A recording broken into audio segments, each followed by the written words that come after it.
Actually, they redone it. What's her name? That's right. Yeah. They redone that. They redone that park and made it real nice. Well, about 2 years ago, me and my wife were up there. And we walked down there, and I said, I know there's somebody in Nashville that would love to have this place picked up, clean. Hell, it was like I said, this is terrible. The state got involved in it, but also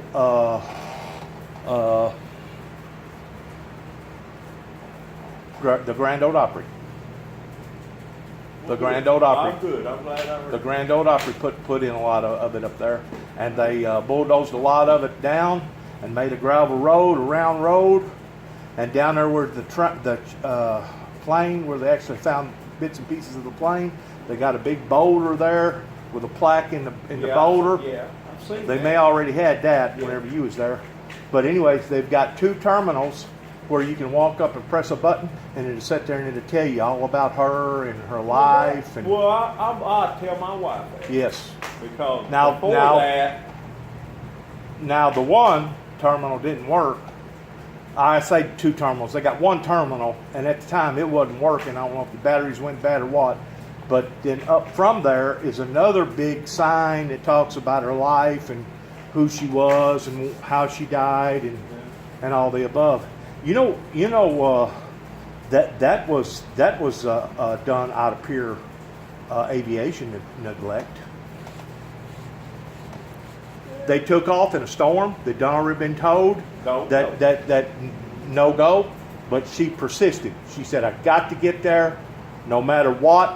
Take off. We'll chance it." shouldn't have chanced it. What Shouldn't was have it? chanced Ice is bad. Bad. Yeah, it was bad. And that's how a lot of aviation airplane wrecks happen. It's because they're weather related. Just like the one that happened with the B-22 bomber. It was storming. It was bad that day whenever those boys took off, and they was on their way to Biloxi, Mississippi, and then from Biloxi they was going to hook up with another 5 more bombers, and they was heading to Germany. They was fixing to do their deeds. Well, it's pitiful. But the weather has a big factor whenever it comes to aviation. It's just like that Kennedy boy, Rich. He could have hired somebody flying. He put his in the drink. One of them Walton people, big, about 1 or 2 in command with Walmart out there at Jackson Hole, Wyoming. Yeah. Plowed in and killed his city self. Yeah, there's a lot of them. They just don't listen. Those guys that go, and those hurricane hunters that go up into the sky and do that, those planes are specially built with extra reinforcement because there's nothing uncommon for a wing to go up from the fuselage or go down 3 to 4 foot up and down. Well, if that plane ain't made for that, guess what the hell's going to happen to that plane? Snap it off. She's going to break off. The very, very few times I've been on airplane,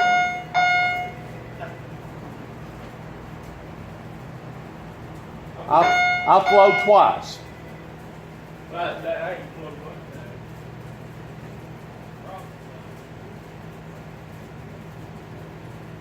No, sir, we got a lot of wind here going later around. I'll tell you what now, hang a hole for us. They got you. All right, what we say like Hershey was on the bypass? Lord, Lord. Right across the highway there, right home. My Nice kind of. philosophy is that whenever you forget the past, you have a tendency of repeating it. Did you hear what I said? Hell, my ear's bad, buddy. My philosophy is that whenever you forget the past pertaining to historical events, you have a tendency of repeating it. And one thing we don't want to do, we don't want to repeat another civil war here in the United States of America.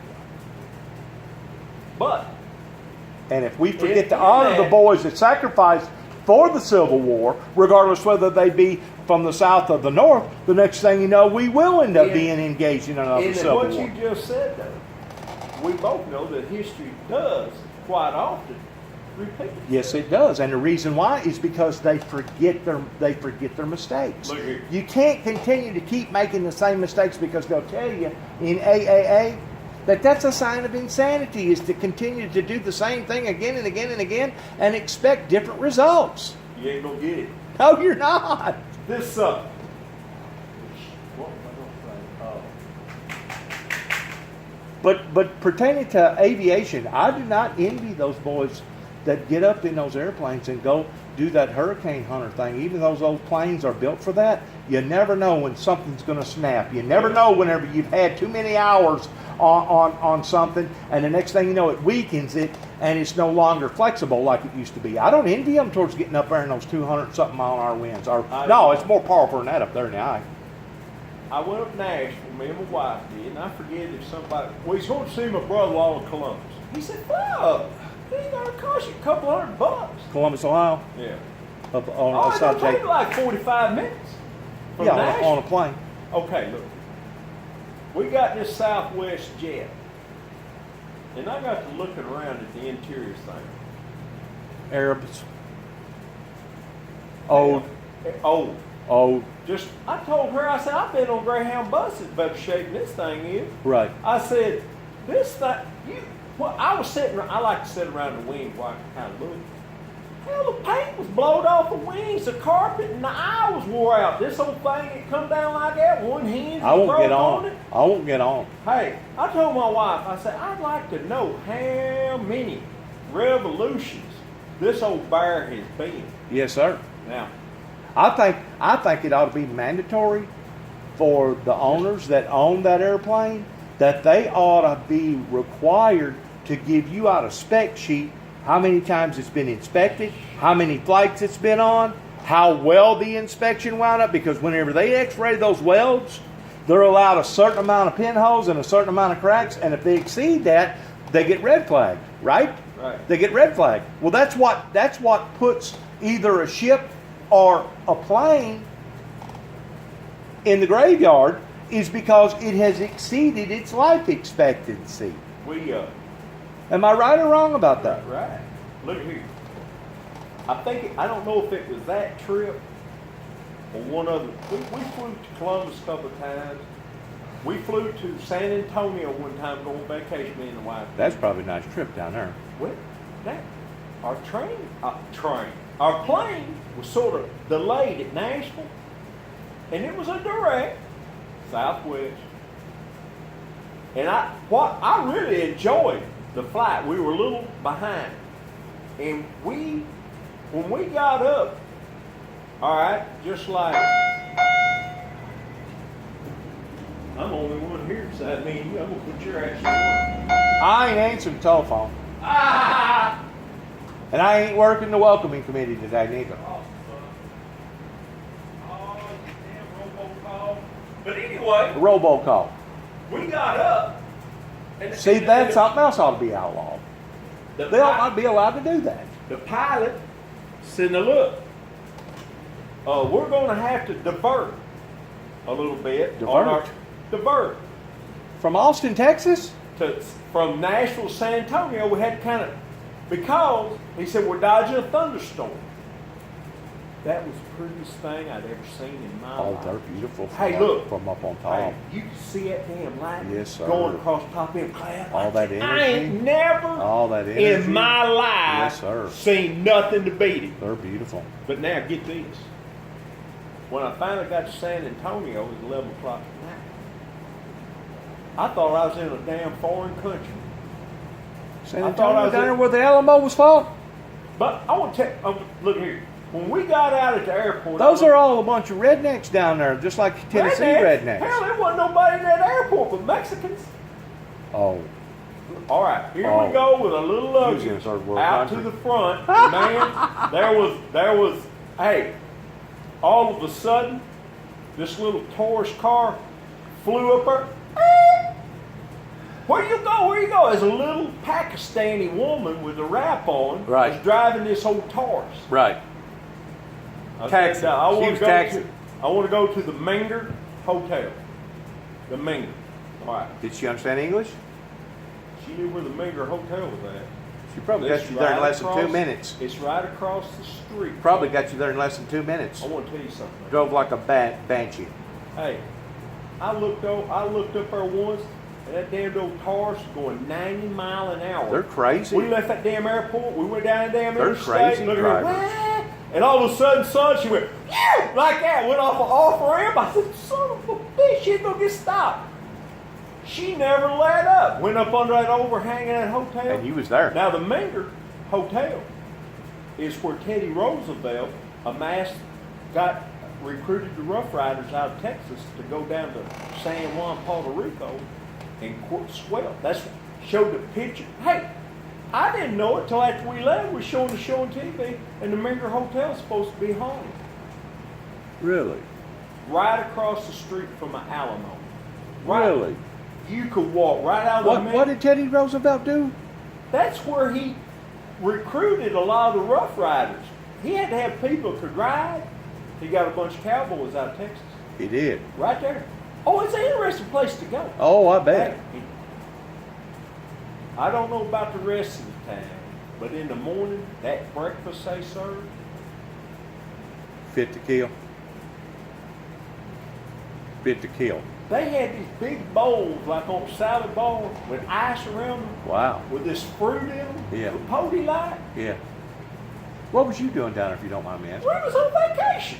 All right, now get this. We walked right over there. They don't even allow you to take no pictures inside the Alamo. They probably don't. Hey, They claim it It's distorts. buddy. It distorts the pictures. Every- The light distorts the pictures. every corner in there, Yes, there was sir. a Texas Ranger.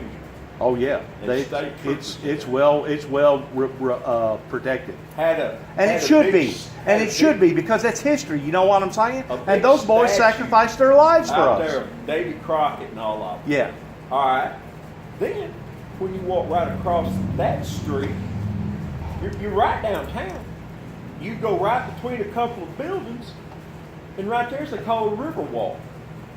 See, And I this never little- went down this- there. This little river runs through. You can get on a little, like a little ferry boat thing, and they'll ride you up and down the river. I wish that I went down there because in 20 and 13, in the fall of late 20 and 13, I'd come down through Highway 10, down through Louisiana, and jumped down through Texas, and that was one of the longest, darkest rides I think I've ever taken. You know, after you pass the Rio Grande, there's really nothing else for the next freaking 6 to 7 hours. You don't see nothing but desert on both sides on Highway 10. Yeah. And I went to San Antonio, and I wish that I'd have went on down to the Alamo and Right. visited that. Now look, me and my wife like Mexican food. Oh, I love I love Mexicans. I love their culture. Look at here. The good ones. The good ones. We I don't like the Bambinos. we asked we had now get this. We went by cab everywhere we went. Probably. Okay, where we didn't walk. You should have just Okay. rented out a vehicle though. And then the hell with that. It'd have been cheap. Driving. Anyway, this old boy. Why didn't you do we triple? called Why for didn't you do triple A? They didn't have triple A Look back here. then. Triple A didn't exist back then. Yeah. Called the. But anyway, we got a taxi, and this old boy said, "Where you folks from?" We told him. He said, "Well, I just left Tennessee not so long ago," and he went to school at Cracker Barrel School in Murfreesboro Right. to learn how to be a man. That's our headquarters. Well, That's our headquarters. Just like if you'll go down to Atlanta, Georgia, the Waffle House is their headquarters down there. but now get this. This old boy was pretty scruffy looking, you know. And we got to talk to him. He said, "Look, I'm not going to tell you I'm safer than anybody else that drives a taxi down here." But he said, "Here's my card. You dial that number." He said, "Anywhere in this town, I'll be there in less than 15 minutes, and you just wait." Well, we asked him, "So what about some good Mexican food?" He said, "Well, you got to get out in the barrio." I said, "The barrio?" Right. All right. See, everything around here in America, it's all generic stuff. You haven't ate good Mexican Oh, food man, I until did. you go down I west, did. then the southern west. Well, they had a big open air market. Yeah. He said, "Now you want to go to the open air market?" Right. So, Kind of like a flea market or oh, hey, or never vegetable market or You've whatever. never seen such a place. Everything. Probably had everything from But rugs anyway- to masks to guns to knives to clothing to But anyway, furniture. I can't remember the name of the place now. He said, "Oh yeah, this is the name of the place. And if you can't get a hold of me, here's a number of a buddy of mine, and he's Mexican, and Was it They dependable? had- they Was had it dependable? Was it the bottom line? Was they dependable? yeah, look here. The boys was dependable. Oh yeah, look here. On a corner where there'd been a service station, they converted this Mexican restaurant. Well, we pulled up, we eat, like most rednecks, they eat early. A lot of people don't eat till 9 o'clock at night. Well, we eat early. Well, anyway, we pull up and gosh damn, there's a line. We're here. Most of the time when you get your salsa and chips, here it's red. Right. We go in there, they set this salsa. It's yellow. Talking about delicious. Oh wow. You could have took a damn tablespoon just fed me that. And I forget now Could have what made a we meal had, just out but of that. everything in it Yeah. was absolutely The reason why that I like delicious. the reason why that I like the Mexican culture, and you may laugh whenever I say this. Come on in. Well, I've been waiting on you all day long. What can I help you with? Well, actually, all I need is a 1x8 by 31 inches board. Y'all have shown us stuff here, A 1 by 8 inches. no man. We don't have what you call lumber barn lumber. You'll have to check the light valve, son. Yeah, no, they have, I've got that there too, sometimes I'll have stuff here I like. Yeah. If you want to look around, you just look all you want to. Appreciate Yes, ma'am. But the reason why I like them is because if you find a good one, male or female, they are so loyal that they would be willing to lay down their lives for you. Hard workingest people you ever seen in your life. Yes, if you find a good one. And don't mind doing whatever you ask them to do. As long as you treat them decent, they're gonna treat you out of great loyalty. Look here. My old buddy Bill Zarka years ago when they had Grolene Gills, they had a big hog farm out there. We almost had to have somebody living there. Oh yeah. He said, I want to tell you something. And it smells bad day and night. He said, when you furnish somebody a home and you pay them, he said, it ain't back-breaking work, just looking over a bunch of pigs. Everything was automated that we fed them. He said, I can't tell you how many no good, low-life people I had in there. They want to steal you blind. He said they didn't want to take care of nothing. And they was living there free. Right. He said, I just got finished running this one bunch off. They made me so mad. It's kind of like tenants. Tenants will do the same thing. He said, they made me so mad. And buddy, somebody said, well, Bill, I know some Mexican families that's just moved in here and they're looking for work like that and they'll do anything. He said, why we should. I got an elderly lady that lives up in Nashville. She still owns about 80 acres in Lynchburg, Tennessee, right beside Jack Daniels. She owns probably about 12 to 15 different houses and apartments right down there off Charlton in downtown Nashville. She's old school. Right now she's probably 86 or 87 years old.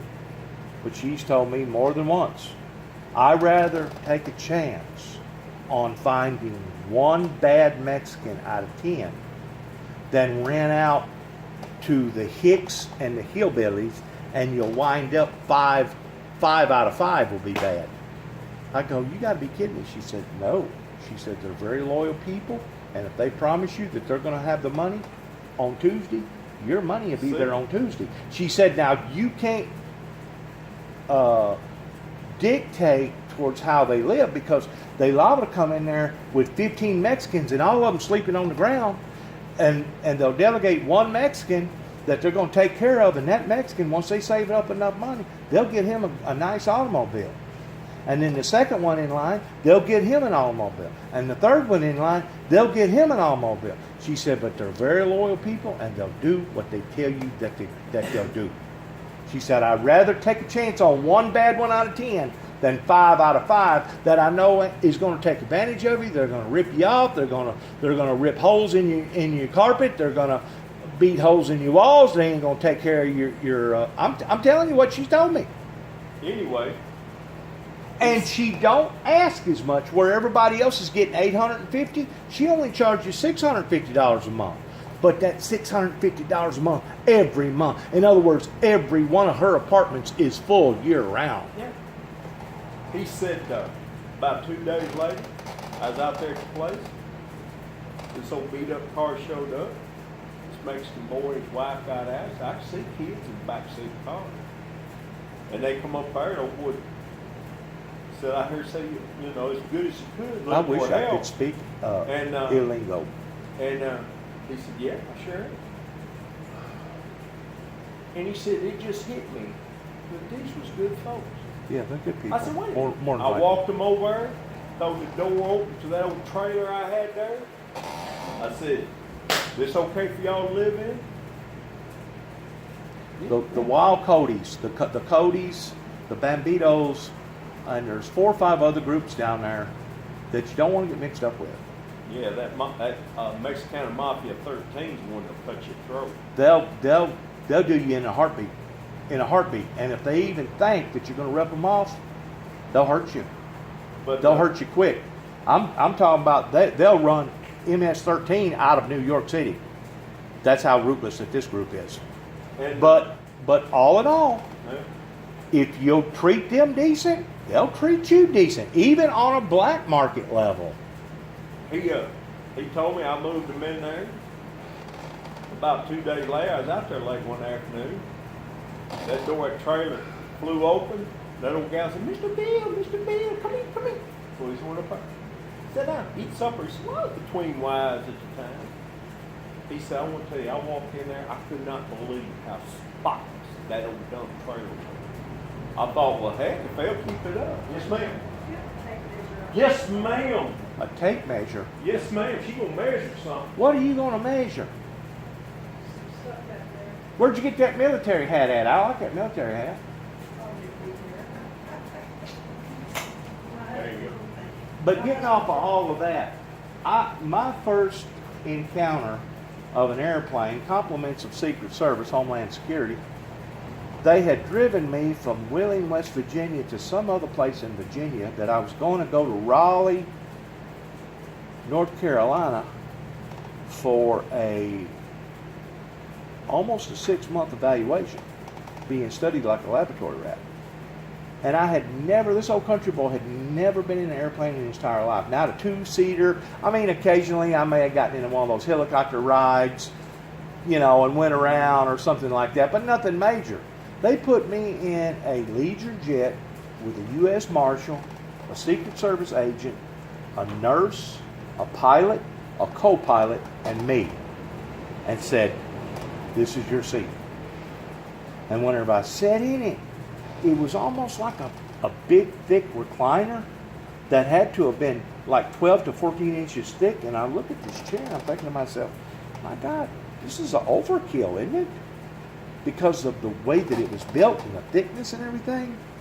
Whenever that freaking jet went off, it shot straight up into the air like a missile. And I'm talking about the G-force that I felt against my body had to have been at least 3 Gs, maybe 4. Because it pushed me all the way back to the back of that 14-inch seat. And I'm looking back and I'm thinking, by that time, this is the reason why they got good seats.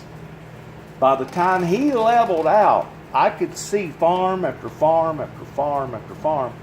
And of course, the pilot was less than 3 foot from you. Of course, they got you handcuffed. They got your ankles handcuffed. You're all shankled up and stuff. And I asked the pilot, I go, just exactly how fast are we going anyway? Because it seems like we're going pretty good speed.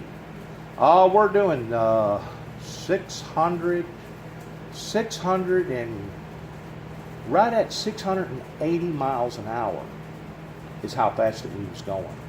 Most of your jets, your commercialized jets, they do about 3 to 400 mile an hour. This dude was setting up there rocking and rolling, son, and he was within about 25 miles of breaking the sound barrier. It took us, by the time we got up in the air good, we was going back down from Wheeling, West Virginia, way up above Ohio, way up there. It took us less than 45 minutes before we landed in an airport in Wheeling, West Virginia, and I was getting out of the airport. And I thought to myself, my God, isn't this thing fast? And then the next time that I flew, they put me in like a 707 or something like that, with like 20 different passengers on, or I say 20, about 60 different passengers on both sides. And then there was another time that I flew in compliments of the United States government, and it was basically the same thing, like a 707 or something like that. But those 707s, even as big as what they are, they still have to have a pressurized cab. Well, yeah. You suffocate. And if you don't pressurize just right, your freaking ears will go to freaking popping and snapping, and the next thing you know, you'll get sick, and everything else will happen to you. So whenever they get up in there in that fuselage, it's designed for that particular depth or height, and it's designed for that particular speed. And anything beyond that, you start rolling into the perimeters of what we was talking about earlier, as far as exceeding what the aircraft was built for. And I'm pretty sure that's what happened to that airplane that that Patsy Cline was in. Whenever they got in that storm, Yeah. it couldn't take it. It was too much for it. It broke up. That's what happens to them. Well, I was telling you a while ago about this family that moved in at my buddy's place in Hawthorne. He said that You did find something. gee whiz, you're asking me big questions. Where are you going to put that?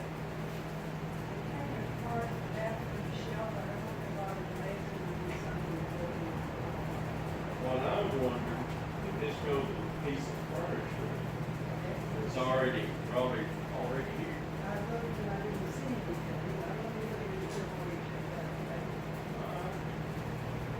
Sell it to her, Sammy.